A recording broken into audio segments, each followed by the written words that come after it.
आज हम आप लोगों को एक सहाना गीत सुनाने जा रहे हैं। अच्छा लगे तो कमेंट करना, कमेंट में बताना कैसा लगा, और लाइक सब्सक्राइब ज़रूर करिएगा और अपना प्यार दुलार आशीर्वाद हम पर बनाए रखें और हमारे चैनल को आगे बढ़ाएं। थोड़ा टाइम निकाल के हमारे गाने को पूरा सुनें। हंस मोर गवन वाली हले,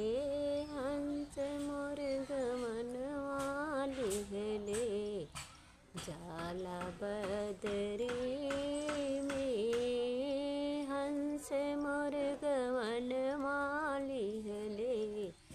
जाला बदरी में, तनी डोला रखिदा हंसा, तनी डोला रखिदा हंसा, यही आंगने में, यही आंगने में हंसा,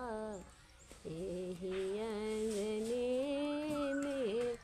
बाप से मतारी रोए, बाप से मतारी रोए, यही आंगने में, यही आंगने में, हंस मोर गवन वाली हले, हंस मोर गवन वाली हले, जाला बदरी में, जाला बदरी में,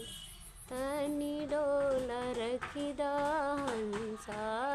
तनी डोला रखिदा हंसा, यही दुअरे पे,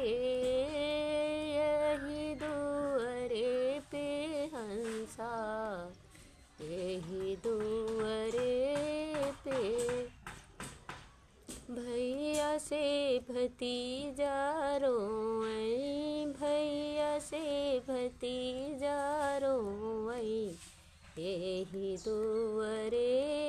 पे, यही दुअरे पे हंसा, यही दुअरे पे, हंस मोर गवन वाली हले, हंस मोर गवन वाली हले, जाला बदरी में, जाला बदरी में, तनी डोला रखिदा हंसा,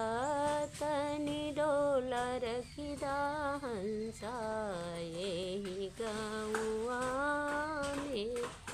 यही गाँवा में हंसा, यही गाँवा में हंसा, सखियाँ से सहेलरी रोए, सखियाँ से सहेलरी रोए, यही गाँवा में, हंस मोर गवन वाली हले, हंस मोर गवन वाली हले, जाला बदरी